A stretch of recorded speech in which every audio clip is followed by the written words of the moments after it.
Three podcast mistakes that just make me kind of sad. It's the Podcast Report, episode 69. Show notes, links, conversation, and more at thepodcastreport.com/69. It's the Podcast Report with Paul Colligan. And here's Paul. The biggest podcast problems have nothing to do with the tech. Hey, this is Paul Colligan, author, podcaster. Obviously, we're doing a show right now. This is episode 69. I've been doing this show for a while, but I've been in podcasting even longer. I've been in podcasting pretty much since day one. I love this industry, and I love you, the podcaster, and I really appreciate the fact that you've come down this many episodes with me.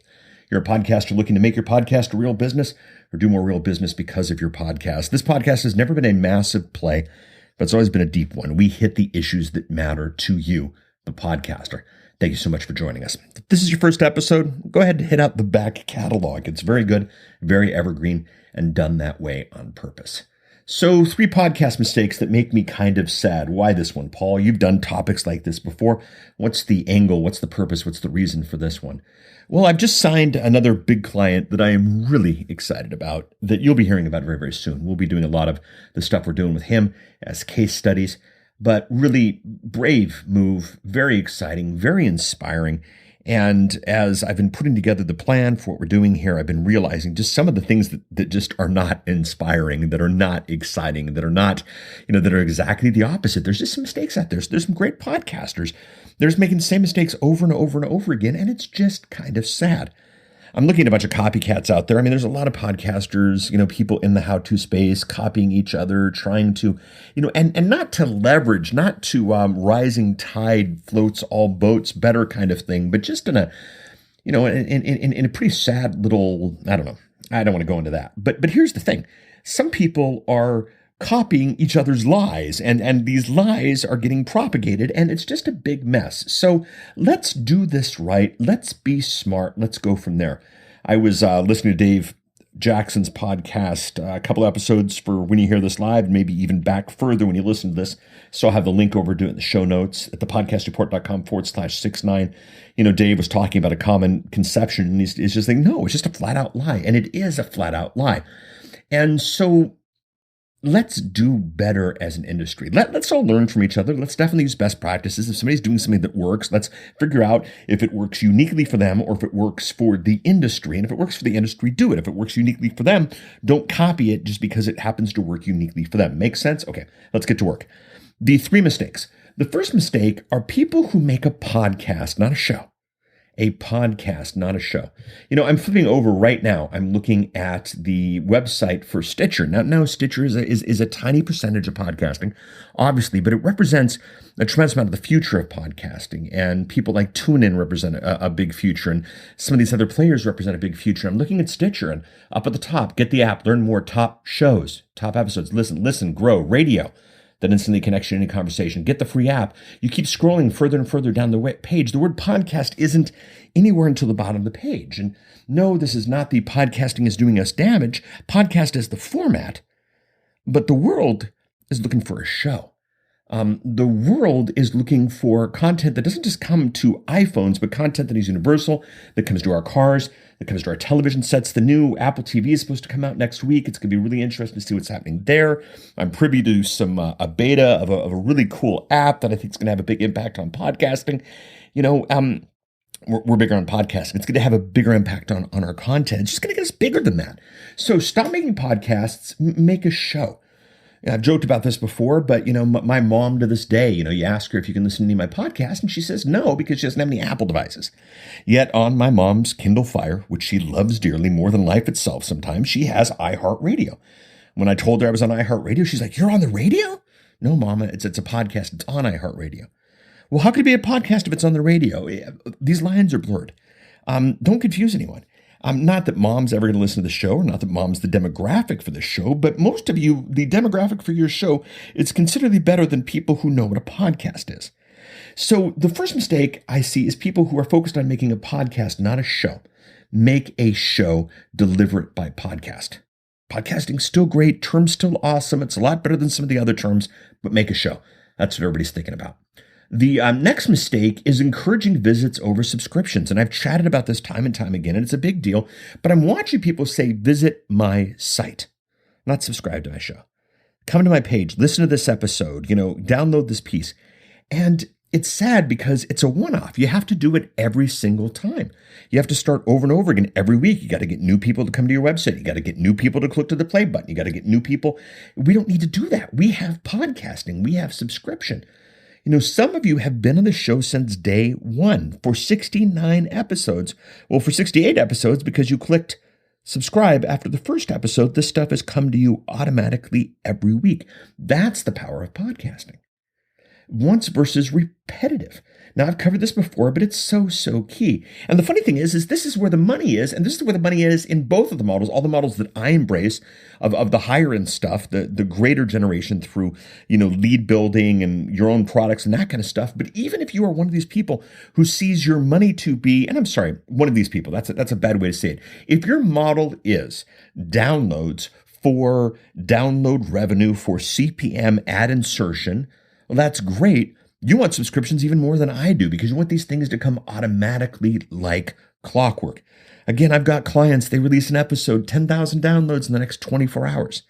You can do this if you build subscribers, if you encourage subscriptions over visits.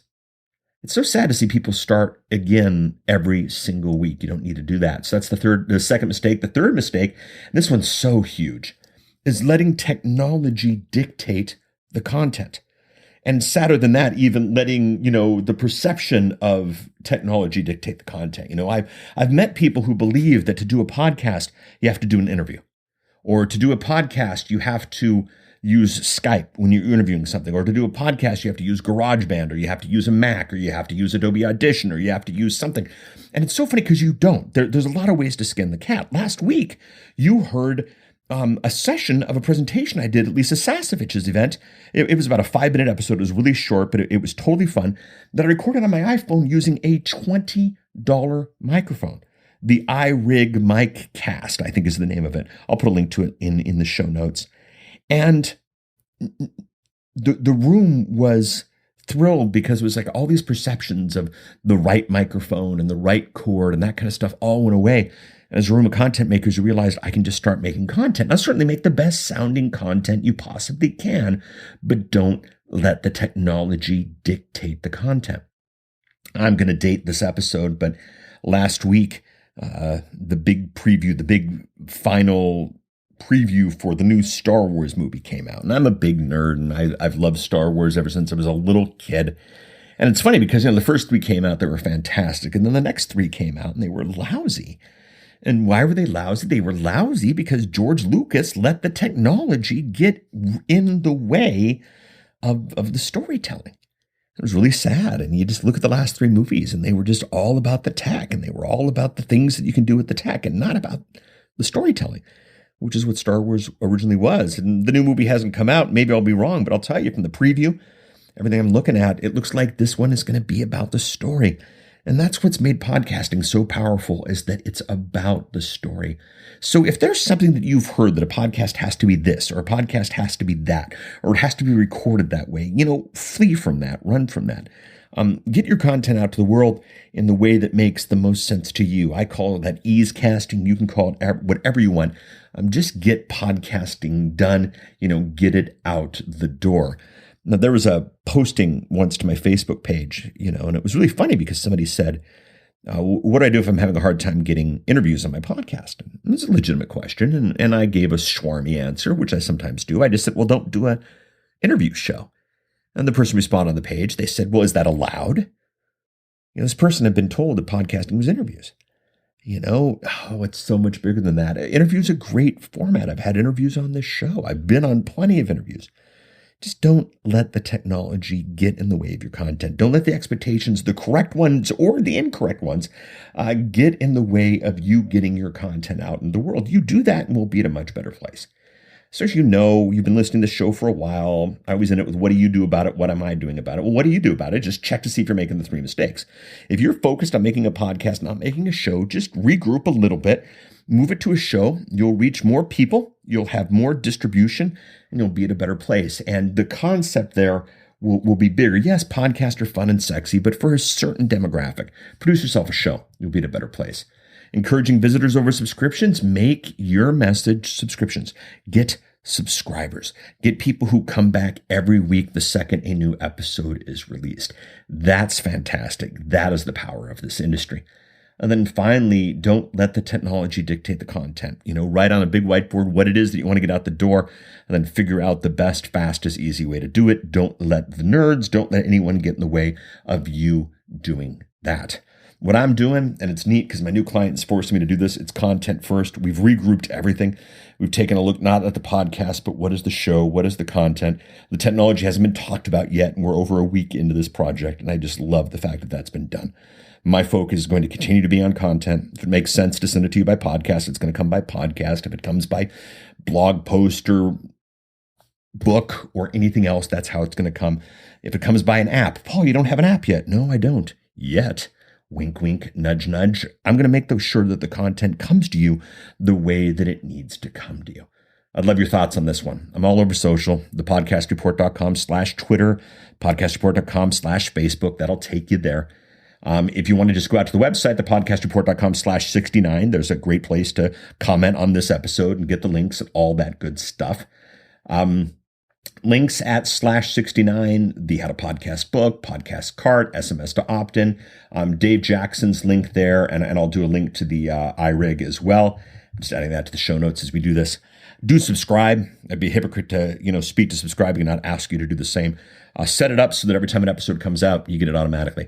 You can do that at thepodcastreport.com/iTunes if you're an iOS user, or thepodcastreport.com/Stitcher, or /Pocketcast, or /TuneIn, or /Spreaker, or /iHeartRadio, of course. You can listen along with Mom, or even /Overcast. If you want to send me an email, it's thepodcastreport@outlook.com. If you want to leave a review, I love those. My favorite places for reviews are iTunes and Stitcher, but if there's a place for you to leave a review, go ahead and do that. Thank you so much for listening to the show. We'll be back again next week. Of course, you'll get that automatically if you subscribe, which is something I'm encouraging you to do and something I'm encouraging you to get your audience to do. We'll chat next week. Bye.